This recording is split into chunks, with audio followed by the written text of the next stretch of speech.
So welcome to another episode of The Leadership Enigma, and as always I'm very, very excited to have my guest today, Rupert Jones CBE.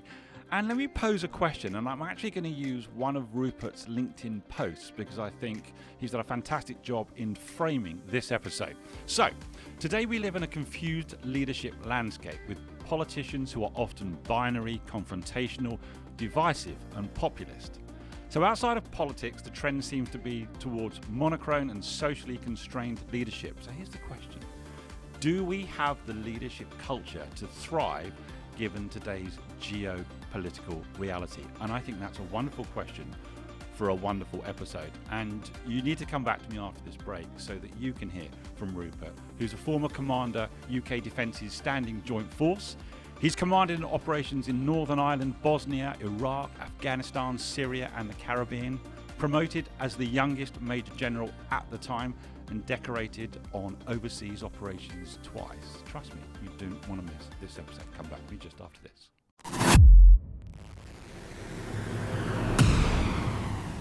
Hi, I'm Adam Pacifico and welcome to The Leadership Enigma, a world-ranked, award-winning podcast that's insatiably curious as regards what leaders do, how they do it, and importantly, why. We'll delve into the human doing, but even deeper into the human being and the power of human-centered leadership to drive sustainable change. So whether you're an entrepreneur, business owner, corporate executive, each week we speak to global experts, academics, rising stars, ambitious upstarts and disruptors, as together we will discover that success leaves clues.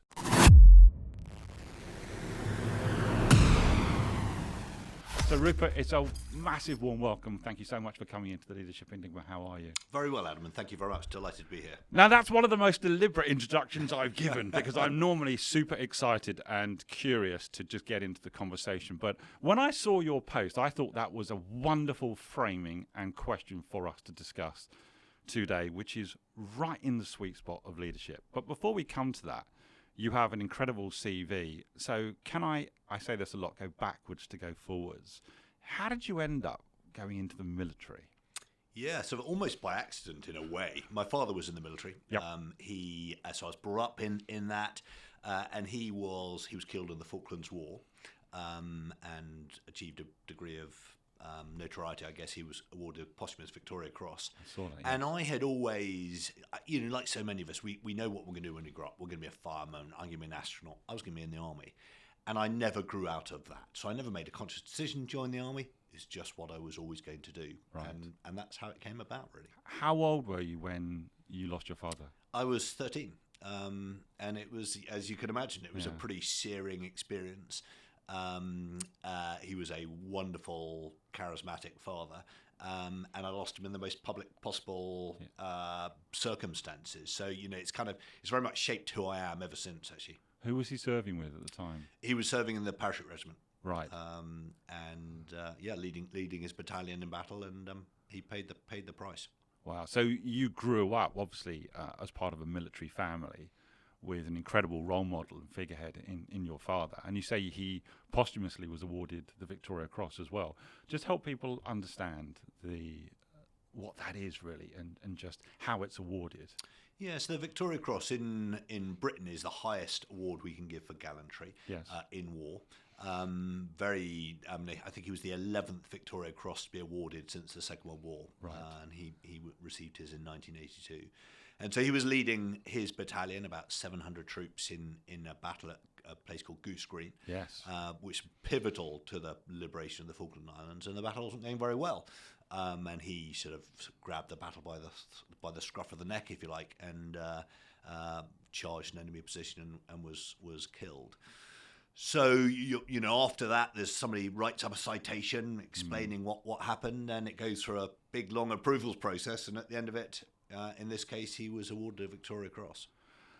I appreciate you sharing this story because I'm always fascinated in the human being and what motivates us and how we end up in certain careers. So prior to that event, did you at that early age think I'm going to follow in my dad's footsteps? I'm going to go into very the much so. military? That was my kind of schoolboy, childhood. Just what I was going to do. Yes. I loved, we lived on army camps. I had the army around me all the time when I wasn't at school, and I was inspired by it. and I wasn't deterred after he was killed. You know, in a way, I suppose I felt I almost had a kind of a legacy to live up to. You Wow. know, as my brother joined the army as well, and you know, to some degree, I certainly felt that, and have probably felt throughout my career in a way. So you were fully immersed growing up in the military way of life. And you said you had a brother as well. He went into the army. In some ways, it was always going to be, wasn't it? So when you thought to yourself, it's now my time to join the military, did you want to go into the paras? Did you want to follow in the footsteps, quite literally? Or did you think to yourself, no, what was the route that you wanted to take? Would you say when you were thinking to yourself, there's a legacy to follow? Yeah, I think it's interesting, isn't it? Because I think it's hard to know when you're that age. You know, to what degree is it real, independent thought, and what is it? To what degree is it kind of outside influences? So my intention was to join the parachute regiment. It was the regiment I knew best. My father wasn't always in the paras. He was in an old regiment called the Devon and Dorsets before that. Right. We're West Country people. Is that an infantry unit? Yes, it was an infantry regiment. And so I was going to go into the parachute regiment, and then for a whole host of reasons, quite late on, I changed my mind. And I think that was the right decision. In fact, I know it was the right decision. I think it would just have been too close. You know, I was joining the army 7-8 years after my father was killed. Right. I think it was too close. So I joined his original regiment, which actually my brother was in as well. And they then subsequently became the Rifles. And I never looked back from that. And that was, for me, that was absolutely the right route. Right.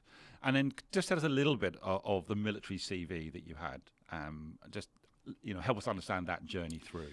Yeah, so I started my military career, as many of us did back then, in Germany. It was just after the wall had come down, so there was still a big military presence in Germany. And from there, we went to Northern Ireland. We served in Bosnia during the war there. Yep. So that was my kind of formative years in Germany. And then, of course, as time went on, after 9/11, we hit the Middle East wars. Right.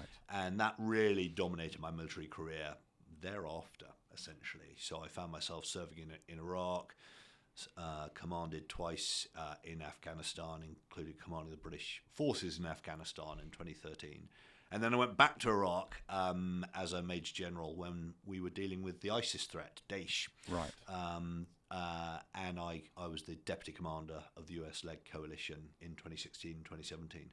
So you were operational for much of your career. Yeah, my focus very much remained operational. So I either spent time in the military defence, spent quite a lot of time there. And when I wasn't there, whenever I could, I deployed on operations, which is, as you get more senior in the military, as in all businesses, you tend to move away. You know, you diversify, you find yourself doing all sorts of other things. So in the military, you might end up in HR, you might be in procurement, all these different, worthy, important bits of the business. For me, the constant call was back to overseas operations, and that's what I did all the way through. Right. Did you go in via the officer route, or did you go through the ranks? Yeah, I went in as an officer, and I was actually sponsored at school and then at university. Sandhurst? Yes, through Sandhurst. Yep. So no, that was my path. So as you go in through because it was a military career was something that I always thought, I think I'd like to do that at university. Ended up being a police officer for a period of time. So I don't know, they're not really akin, but you know what I mean. But with going in through Sandhurst, leadership would always have been the theme for you then, because you were going in probably as a young officer where you would be leading people with more experience than you, older than you. So I can imagine that leadership was a theme that was thrust upon you, or certainly discussed very early on. Do you remember some of your initial thoughts or learnings around you as a young leader within the military? Yeah, I mean, I think you alluded to something really important. So Sandhurst is all about teaching leadership. The theory goes, if you're going through the gates at Sandhurst, you are capable of being an officer in the British Army. You've gone through the selection process, and in theory, Sandhurst is then going to train you in. And the vehicle they use at Sandhurst is infantry tactics. But what it's really about is teaching leadership. The idea is by the time you leave Sandhurst, you're a leader, and then you go off and do your specialist training to be an engineer or a tank commander or whatever it might be. So Sandhurst is all about teaching, educating about leadership. And so, the military is one of the very unusual organisations in this country, or indeed any country, that trains and educates and talks about leadership as much as it does. Early on as well. Early on, right from the outset. It's all about being a leader. And Sandhurst has a motto that goes back decades, which is serve to lead. And that is what they try and instill in all British Army officers, and indeed the foreign officers who come through Sandhurst, is that leading is all about service. It's about serving the people you lead. And we probably don't always get it right, but that's absolutely nobody ever forgets the concept of serve to lead. When you say serve to lead, do they help you understand that at the early stages, or are they asking you to start to define that for yourself? Yeah, I mean, I'm sure the manner in which it's done will be different now. I've never served at Sandhurst since. I've go back and forth, but I've never been on the sort of staff there. But I'm confident it'll be broadly what it was when I went through 30 plus years ago. Yeah. Where you get a little book called Serve to Lead. Okay. And it's a little handy, guide. Lots of good historical vignettes, helpful quotes that give meaning to the concept of serve to lead. And they will then absolutely, explain to you what it means in practical terms. But of course, quite quickly, you have to begin to bring your own personality to that. They give you the tools, but you then have to shape it your own character and style. Yes. Help people understand, how old were you and how old perhaps were the recruits at this point at Sandhurst? Yeah, so in my case, so Sandhurst is all officers. So I went through Sandhurst aged, I guess I was 21. I think I was probably 22 when I left Sandhurst. Yes. And so you then, by the time you're commanding troops, in my case, out in Germany, I think I was 22 when you first take over troops, probably 22. And the soldiers you're commanding are anything from, they could be as young as 17 back then, but 18, 19-year-olds through to your old sweat, your platoon sergeant, who's there to kind of keep a firm Is that the person who's really in He's control? the one, absolutely. He's probably mid-30s. In my case, I always remember I had a sergeant, Jim Hendy, who I walked into the office for the first time to meet my platoon sergeant, and you've been prepared for this for quite a long time. This is the big moment, and you go in to make your impact. And I meet Sergeant Hendy, and he goes, "Hello, sir. Last time I saw you, you were age about 5." And he had been in my father's company way back when, and he recounted how he was in front of my father for some disciplinary offence. My father was dealing out appropriate military justice to the then Private Hendy, and apparently I was sat in the back of the office taking notes as a little boy. And so when he told me that story, I think I know how this relationship works. Wow, you're the wise old sweat, and I'll learn a lot from you. Wow, there's the legacy again, isn't it? There's When he the legacy. served and knew your father. I mean, it's a small world, isn't it? Sometimes. Very much so, yeah. And at one level, the military can be a family. So my old regiment, my original regiment, the Devon and Dorsets, West Country Regiment, an awful lot, the overwhelming majority of the recruits were from those two counties. Yes. And so you got lots of brothers, lots of cousins. If they weren't brothers or cousins, they probably went to school with each other in Plymouth. So it's a very tight little community. And if you spread that out across the army, relatively big organisation though it is, there'll still be any number of those kind of domestic connections. How does Sandhurst get you ready to lead at such a young age and to lead people who are more experienced, wiser, older? How do you, because that's something that in corporate life many people struggle with. How do they get you ready to walk into a room at 22, 23 and have a degree of presence, or to try and establish some degree of authority for people who just know far more? Yeah, I mean, I think the first thing is that the British Army goes to great strengths to find people with the potential. Right. So the kind of selection process to get into Sandhurst in the first place, if you get through that, then they're going, okay, we see potential in you. We know you can be a leader. Or all of our experience tells us you can be a leader. Yeah. So you already, in theory, have the aptitude. You just need it harnessing. Yep. You need some skills. So I guess that's the most important thing in a way is picking the right people in the first place. And then they, it's a year at Sandhurst. It's a pretty intense process. It's teaching discipline, it's teaching military skills, it's teaching you the theory of leadership, it's teaching you the concept of service. It teaches you to be humble. To recognise what you bring and what the more experienced soldiers you command bring and what your respective roles are, and slowly they build your confidence. And I think the trick and again, I'm sure many of us don't do this brilliantly when we first arrive, and you kind of learn humility as you go, probably through trial and error. Yes.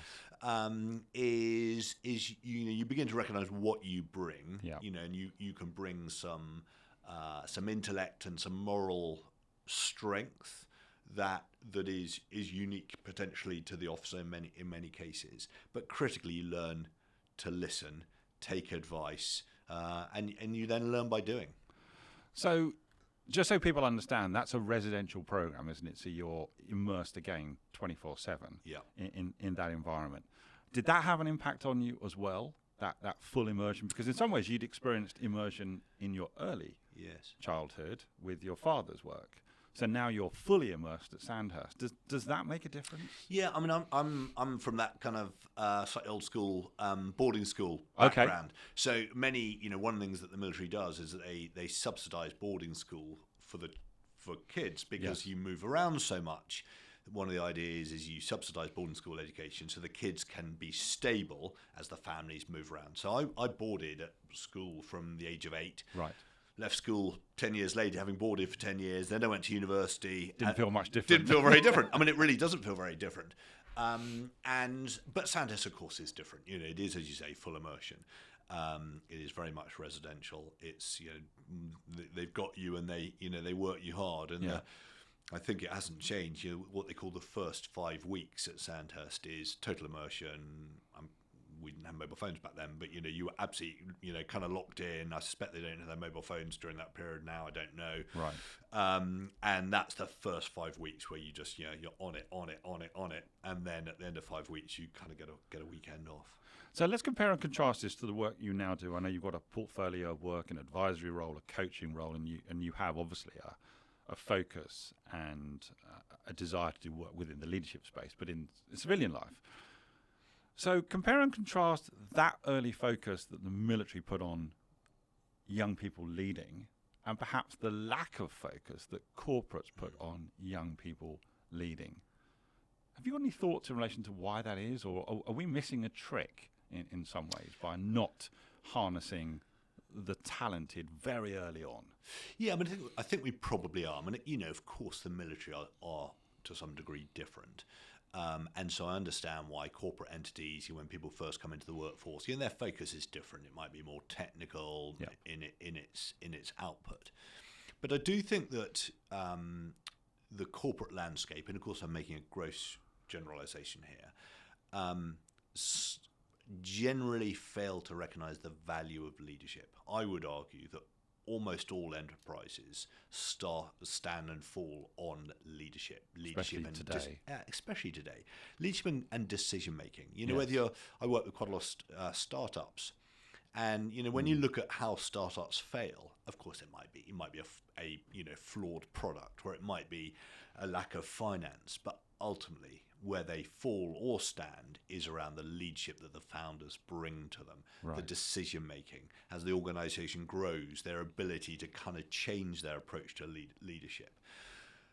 So I do think there is a lack of focus on leadership in the corporate world, and I think it's too often seen as an overhead. It's not. It's a core output of any successful business. Perhaps if businesses started earlier, then that may actually give some significant benefits. And I do wonder, I've worked a lot right across sectors and professional services, and sometimes I see examples of incredibly talented people in relation to what they do best in class, but they've never had an opportunity to really think about leadership. And when they make that move from best in class to leading others, they start to fail, and that can be after 25 years, Rupert. So in some ways, again, the leadership piece got lost, or it was reserved for those who were at a certain level. I'm not really sure how that's happened in some ways. No, and I think I think it is. It's that focus on the bottom line, isn't it? And so somewhere along the line, people don't see leadership as being central to that. And so, as you say, as people come up through an organisation or through their career, and they suddenly find themselves, they may have done a bit of management along the way, but they suddenly find themselves in a leadership position.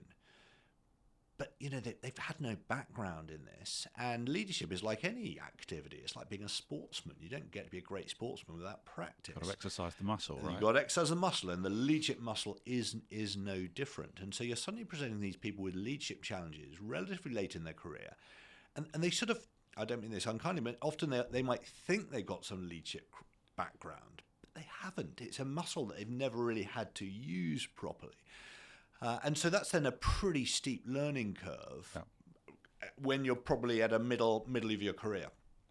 What do you see maybe as the biggest difference between, because you mentioned management, someone who can manage something to someone who can lead something? In your experience, what's the biggest differential? Yeah, there's all sorts of kind of quotes. There's lots of thoughts exactly, on this, aren't there? And I would say management is more about things, and leadership is more about people.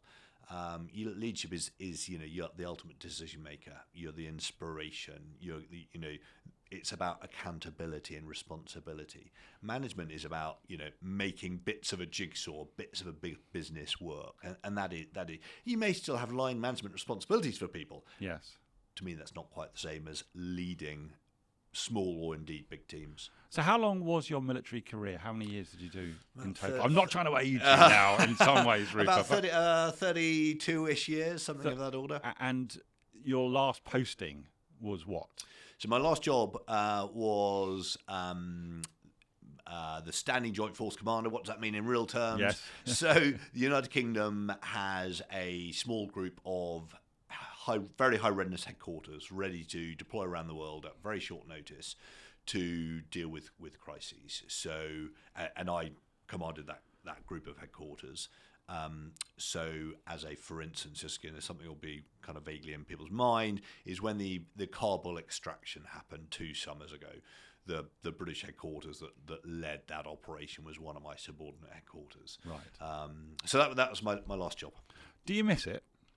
What do I miss? Yes, I do. I think you when you've been in an organisation for 3+ decades, it'd be odd not to miss it. I stayed there for a reason. I loved it. Yeah. I don't miss everything about it, if I'm brutally honest. So what do I miss? I miss the soldiers. The camaraderie is these are wonderful, special, wonderful people. The camaraderie, they're fantastic people from every walk of life. Many from a very challenging background, and the military gives them something amazing. And you see real progression amongst these wonderful young men and women. So I miss them. I'll always miss them. There's a huge element of inclusivity, isn't there, as well, as you say, from the diversity of thought, because of just the breadth of backgrounds that the military is taking. Absolutely, and one of the things we criticise ourselves probably right in this country is about the lack of social mobility. Right. The military offers social mobility. It brings in some people from some incredibly difficult backgrounds, broken homes, terrible stories. Probably makes them, doesn't it? It makes them. It gives them friends. It gives them purpose. And now they're, 19, 20-year-old young man or woman with purpose. By the time they're 30, 40, some of these people are sending their own kids to boarding schools. That is social mobility in a single generation, because they were hugely capable. They rose up through the ranks, and they're suddenly, they've got the opportunity to give their children a wholly different start in life. Yeah. Just explain to people, because I've had this experience in a limited way, 6 years as a serving police officer, that you are sharing your life very closely with people over a prolonged period of time in situations which can be life-threatening, certainly for the military as well. So when we talk about camaraderie, just help people understand what that felt like to you, because, you served across the world, you've been decorated a number of times, but you've also been in very, very hostile environments where life is at stake. Just to help people understand what that means to you, that sense of belonging. And yeah, it's really hard to put into words, and I should describe those times in Afghanistan in particular, but also in Iraq and Syria, as kind of the best of times and the worst of times. Of course it's awful. You don't want there to be wars happening. You don't want there to be violence, and they're brutal, and you see friends maimed and killed, and that's the worst of times. And yet the kind of the unity of purpose, the focus on whatever it is you are doing, is absolutely inspiring. These young men and women come together in teams, in cohorts, and the camaraderie between them is extraordinary. They're all in this. They're all in it together. They deal with adversity together. They deal with joy together. They deal with laughter together, and that is, that is really powerful. And there's always something I think people find hard to visualize is, what makes a young man or indeed woman fight and put their life at risk, and they don't do it for the Prime Minister. They might have some kind of sense of king and country, but what they really do it for is their mates to their left and their mates to their right. That immediate circle. That immediate team, the people right next to them who they share a kind of, they sleep right next to, they're their friends, and they know that if something happens to them, that soldier, to their mate, will come for them. Yes. And they're going to do the same for their mate. So it's a very tight friendship base, and that's where fighting spirit builds from. It builds from that very small team and grows up from that. I think outside the military, what you tell me, outside of the military and maybe some of the emergency services, it's almost impossible to find that, isn't it? I think so. At such an extreme level. At such an extreme level. I think you're absolutely right. There's versions of it in the emergency services. I think you can see parallels in sport. The jeopardy is different. You lose but the intensity is there, isn't it? The intensity is there. The jeopardy is different because you don't lose life, but you lose a match, and sometimes it feels like life and death. But the intensity is the same, and I often find your sporting analogies with the militaries are quite helpful. Right. I think there are quite a lot of crossovers. Yeah. And of course, there are analogies that soldiers tend to relate to because they tend to be very keen sportsmen themselves, and they're big sports fans. And I think there are parallels, but they're only parallels. So I wanted us to have this conversation because you're one of the guests who has probably been thinking about leadership from such an early age. I talked to so many senior leaders, and perhaps it's leadership is something they've thought about later in life as they've been in positions of leadership. But this is something that maybe even you knew was going to be your legacy when you unfortunately lost your father all those years ago. So leadership has been part and parcel of your life, and you wrote this post, which is really the subject of the discussion now, about we live in a confused leadership landscape where the world has gone bonkers with so many things going on. Change is at the speed of thought. And you talked about we've got binary, confrontational, divisive and populist leaders, and actually we need a different kind of leadership in a world today. Help me understand what was behind this thinking initially, because of your 3 decades worth of experience, and now you're working within civilian life and corporate life. So what are you seeing and feeling, Rupert? Yeah, so on leaving the military, I spent a bit of time kind of reflecting on my own leadership experience and made any number of mistakes over the years. You never stop learning. So I kind of reflected and I packaged up my thoughts. And then I found myself giving a talk to an American organisation, and they wanted me to talk, and the title was A Legacy in Leadership. So that kind of got me thinking. So you sometimes need the stimulus of something like that to really, really frame your thoughts. And one of the things I've been thinking about very carefully since I've been out of the military is that environment, that kind of crazy world we live in today where, there are strategic shocks around literally every corner. Brexit, the pandemic, invasion of Ukraine, economic crisis, you name it. These are big strategic shocks, and they seem to be hitting us all. And it's one after the other. And it's one after the other. Yeah. And so that then gets you thinking about the degree to which the corporate landscape is really prepared for that, and I think there's a moot point there. I think some are less so.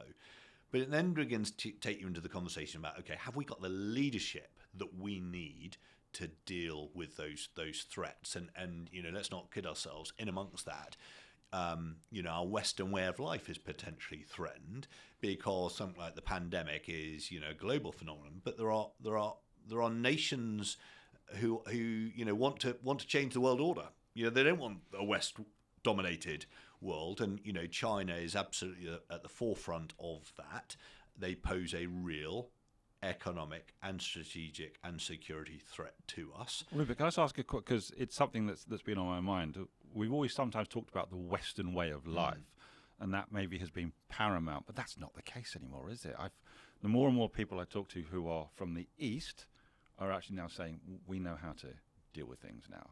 We don't need to look to the West. We are capable and we have the resources to I think lead the way. I think is that a fair comment? Yeah, I think so. And indeed, what do we mean by the Western way of life? I don't mean that as something that we export to the East. I mean it's just the manner in which we in the West tend to live.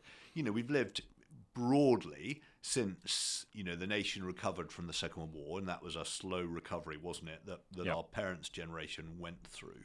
But by the 70s, certainly by the 80s, we're living in a pretty affluent society. And yes, we've got a cost of living crisis right now, but crikey, anyone from the 50s or 60s would bite your arm off for the economic situation we have today. Yeah. So we live in quite a complacent environment. Are we a little bit flabby, as a result of that? Are we less resilient? I would argue, yes, we probably are. Right. And as we're getting a bit soft around the edges as a society, there are other societies who've, absolutely, their economies are on the rise. They know how to counter us economically and from a security point of view. Right. And that's where I then come to this question about whether or not we have the leadership we need to deal with those sort of threats, both within government but also within the corporate environment. Do you think this is also why a lot of people now are looking to large corporations to make a real difference in the world, perhaps even beyond what governments are being expected to do? In some ways, some people seem to have given up with world leaders because of some of the things that we're seeing playing out, and are actually now saying to the big global iconic organizations, how will you be a force for good? Yeah. How will you drive impact in the world? And actually, I'm looking to you now beyond the government of any regime. Yeah, I think that's right. I mean, I think we've got to hope that our politics, our political classes, come back into the centre, and we get good leadership back. And we've all got a vested interest in that, of course. In parallel with that, you want your big businesses to set an example. You want them to help governments by, giving good economic advice, good business advice, being part of the overall journey, in the case of the United Kingdom, in the UK's success, the same in the US or France or anywhere else. What I think we don't want is somehow big corporates replacing government. I think that's a really dangerous place to go. And, we can think of some examples with, Elon Musk trying to get involved in Ukraine, offering some kind of, peace option. That can't be a good thing. To me, you have to rely on your world leaders, the NATO, the United Nations, to operate at that level. But we do want the big global companies to be a force for good in the world. Do you think the line is being fudged a little now? I was reading just only this morning in relation to really the power and influence of maybe the technology companies and those who own and run them, that actually if they were to really leverage together, their might is considerable. Is there a fudging now between corporations and governments, and now anybody can get involved in anything? There's certainly a little bit of that, isn't there? It feels like it. Yeah, it certainly feels like it. And these, the big companies are, sometimes they're not even that big companies, but they're very powerful, and the digital environment gives them great potency. Global reach. Absolutely global reach, instantaneous reach. And again, we're seeing that in Ukraine, where, there are some companies who are absolutely helping the Ukrainians very, very potently. They've got these kind of fantastic capabilities that help the Ukrainian warfighter, fight and win against the Russians. But that's got to be harnessed. What you don't want is kind of these companies going off kind of unilaterally. And I'm not suggesting they are, but they've got to be, and we've seen this in war in the past. Even with best intent. Even with the best intent. Fundamentally, wars, unless they're insurgencies, are between nation states. And so these companies need to support, in this case, the Ukrainian government. So one of the real passions for me is human-centered leadership for a world better led. Take into account the world as we see it, and it's going to be something else and then something else. And let's be honest, it's this ever-changing environment. And I talk to CEOs and senior leaders all the time, and they're trying now to have the capabilities and the skills to manage and lead in ambiguity and constant change. Things just won't, change and then stop, and then change and then stop. It's constant. So what do you see as the need for the modern day leader now, wherever they may be, in order to try and create a world better led, just for people's lived experiences, whether that's at work, whether that's in the country that they live in? what do we need now, Rupert? That's probably an unfair question. No, let's but be I think I honest. can answer that in two bits. The first bit is a kind of before we even get to that leader, what do we need to do as a society? Yes. I think we have got to reclaim leadership. Tell me what you mean by that. So to my point that you introduced with, this idea that our leadership in the corporate environment is becoming monochrome. It's socially constrained. Leaders don't feel able to lead because they're putting out blogs, and they're terrified about what their workforce are going to do, and they get turned on them, and then they get kicked out by the board or whatever it might be. I think collectively we've got to, as a society, go. We need leaders who can lead, and that means they need to be resilient. Sometimes they need to be quite tough. They need to make some hard decisions And supported. and be supported in doing so. And sometimes that means calling a spade a spade. And I'm always struck by I remember I forget his name, the UK CEO of KPMG, Right. who during the pandemic, I think it was early in 21. I remember. Put out a communication to the workforce. And it was sort of a little bit of pull your socks up, simplistically, you're not as badly off as many people in the country, sort of thing. I saw the backlash on that. And there was a big backlash, and he resigned. And if you read what he said, it's quite hard to disagree with anything he said. If you work for KPMG, you've got a halfway decent job, and you're in a much better, more fortunate position through the pandemic than the overwhelming majority of people in this country. And he was sort of trying to rally the troops to some degree. Now, might he have worded it differently? Possibly. But I worry when a CEO is hounded out because of, I think he was an Australian, perhaps it would have landed slightly differently in Australia. I don't know. But he was being, to use the horrible word, an authentic leader. And it worries me when leaders cannot lead in that way. So I think we've all got a vested interest to have these sorts of conversations and ask ourselves, where is our leadership going? Because where do we find our leadership role models at the moment? We don't find it in politics, largely, and it's quite hard to find it when you've got leaders who don't feel able to lead with real integrity. What do you think will need to change before we see that change? Because again, there's these blurring boundaries between, I suppose. Well, if you just think about it, I think we're in a culture at the moment, aren't we, where people can be cancelled very quickly, people can be criticised globally very quickly. So there's a nervousness. I'm not sure that nervousness is ever going to go away. No, I think to some degree you're right. We live in this kind of social media age, so that isn't going away. But I do think we've got to have the conversation so that we can correct the course a little bit. I'm not for a moment saying we want to go all the way back over in the other direction, because some of these kind of boundaries, constraints are really positive. But I think there is a little bit of debate going on. I thought it was quite interesting, without getting into the kind of details of it, not least because I'm not well enough informed about it. But when Dominic Raab stepped down as a minister, there was some quite interesting media discussion around that about, well, okay, he was pretty heavy-handed in places, but there was a kind of conversation about, but he's a minister, and probably there's sometimes a time to be quite robust and resilient. And I thought it was an interesting discussion in parts of the media that I hadn't seen before. So I think that sort of conversation is useful. I've been listening to the podcast, The Witch Trials of J.K. Rowling, Right. which I'd recommend it to anybody, because it takes the cancelling of J.K. Rowling as the kind of start point, and it gives her a platform to talk a bit about why she put out the tweets that she put. And then it's over a kind of 10-hour podcast. It really dissects the issue from every single angle. That's fantastic, because it's rather than just cancelling J.K. Rowling, it's having a really mature, balanced debate about, in that case, there were kind of transgender issues at the heart of the tweet, and it really dissects it. I haven't finished it yet, but having those sorts of really mature conversations with all parties brought in, I think is where we need to be going with these sort of issues.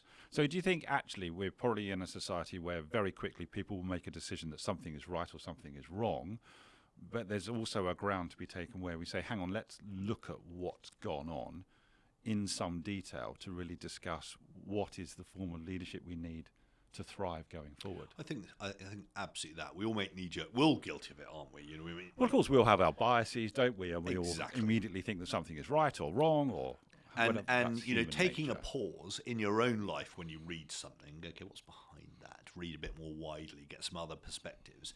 But then in our professional environment, again, you know, just taking a slightly broader perspective on things.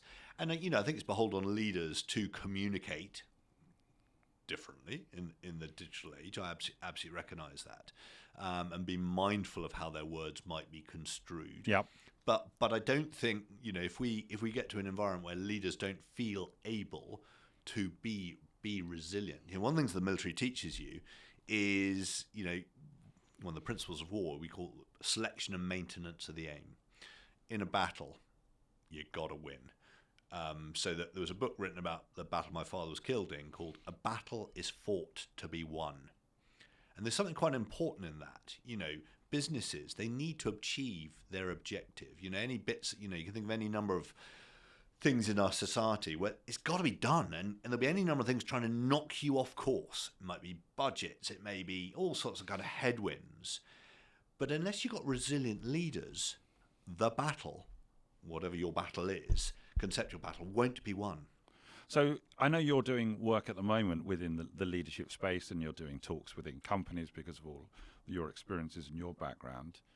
Are you finding that people are receptive to this at the moment? Are you finding that actually people are considering this authenticity around leadership in a slightly different way just because of the landscape they're operating in? What are you seeing and hearing now? I do, you know, and I talked about this talk I gave to a big group of American business leaders, Yeah. and the, you know, the bit that you quoted me at the start, you know, that sort of that bit of my narrative, you know, that they were all over. They completely agreed with.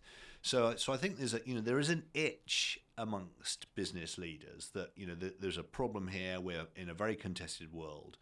I think the challenge is, go back to our conversation earlier. You know, a lot of these leaders, they haven't been brought up as leaders. You know, they found themselves leading. You know, they have very Coming to it quite late. Yeah, and you know, interestingly, an awful lot of companies, their CEOs, the path to CEO is being via the chief finance officer. So they've got to where they are because they're, you know, very good at the finances, central to business success. Best in class. We talked about this. Yeah, best in class. Doesn't necessarily Best leader. Bingo. And suddenly they find themselves, you know, with these really challenging leadership issues, but they haven't got the, you know, leadership is about having an arsenal of tools at your disposal and drawing out the right one for the right circumstance. Yep. And, you know, we're very lucky in the military. We lead wonderful people. We make any number of mistakes. I talk about the military being almost a leadership petri dish. Every day you get out of bed, and as an officer you're leading. You're also being led. So you're learning from above, you're learning from below. You're also learning from leaders to your left and right. So this, you know, and we keep making mistakes, of course. But, you know, we're learning about leadership the entire time. And yet we still make any number of mistakes because leadership is really hard. Now, I know in your role that you were focused on horizon scanning and I suppose looking at the military preparedness to deal with anything that may be happening around the world. Now that you're out of the military and you're looking at things from a leadership culture perspective, what are you seeing or what are you trying to help leaders and organisations prepare for in the future? So I think there's two bits to that. I think the first thing is, in the military we have what we call a readiness culture. Right. So the organisation I was responsible for in my last job, we had teams who were at 4 hours' notice to be on a plane to fly anywhere in the world. Wheels up with Yep. you know, 4 hours. I mean that's by lunchtime in our case. Yes. And so we have a readiness mindset. We you know, you that's about your training, it's about your equipment, it's about your mental state, it's about your medical preparedness, about all sorts of things. That idea of a readiness mindset, I think, is really important in the business space as well, because it means you come into work in the morning to do, you know, business as usual, and then bang, something happens, something in the market, something, you know, in one of your clients, and being ready to change direction in an instant. So I think there's something really important about people growing a readiness mindset, and what does that involve? And there's resilience and there's flexibility required in that. Now, we hear the term VUCA, which is a military term, and you'll probably smile at this, right? Where we talk to leaders about volatile, uncertain, complex, and ambiguous, and perhaps that really does sum up the military way of life. And I think I speak to a lot of leaders who say the pandemic was truly VUCA for them. But we really are living in a VUCA environment, aren't we? So again, why do you think people have always looked to the military for lessons in leadership? Well, if I just start with your VUCA point, one of the things I think the people in the military become good at is that they kind of thrive on that VUCA, on that uncertainty, on the unexpected. We kind of get a bit bored when it's business as usual. And when the crisis comes, not that we want there to be that readiness culture is there to kick in. The adrenaline goes, and the best people in the military are then cooking on gas. They're absolutely at their best in that environment. Yeah. And so you train people to kind of embrace that. It's like rugby players when the game is kind of really, really loose. The best players come through. Yes. And a phrase I was taught very early in my career, which kind of hope stood me well, is in the face of the enemy, do something. Now that might be a real enemy, but it might be a crisis. In a crisis, when presented with a problem, do something. Being frozen isn't the answer. Yeah, decision paralysis will not get you very far. You have to start making decisions with the limited information you've got, because you're not going to get all of the information. Yes. And if you wait, your competitors, your enemy, whatever the environment is you're in, they're going to beat you to the punch. I want to ask you how people can get in contact with you so that they can carry on the conversation with you or get you involved in their leadership conversations as well with all of your experience. I should have asked you as well, just for anyone who doesn't know, CBE. What is that? Yeah. It's a commander of the British Empire. As some people know, the British kind of award system is in some ways quite anachronistic, but it's one of the orders, orders of that we have in the British military. And am I right in thinking it's MBE, OBE, CBE? And you drop. So I had an MBE once upon a time. And then as you get promoted in the order, you drop the first medal. So that goes. Yeah. And that was awarded for? The CBI was awarded in Afghanistan. And then, in many ways, I'm proud. I was awarded an American Legion of Merit, which is the highest award they can give to a non-American citizen. Right. And what was that for? That was for the Candidates campaign. Was the deputy commander of the US-led coalition. See, there is so much more that I can discover the more we talk. How can people get in touch with you, Rupert? What's the best way? LinkedIn is really, really the best route. All my details are on there. Rupert Jones isn't. Jones is quite common. Rupert is less so. You'll find me easily enough on LinkedIn. I'll put it into the show notes as well so that people can easily find that link too. Listen, Rupert, thanks so much for taking the time to come in and chat a little bit about leadership. It's much appreciated. It's been an absolute pleasure, Adam. Take care. Thank you.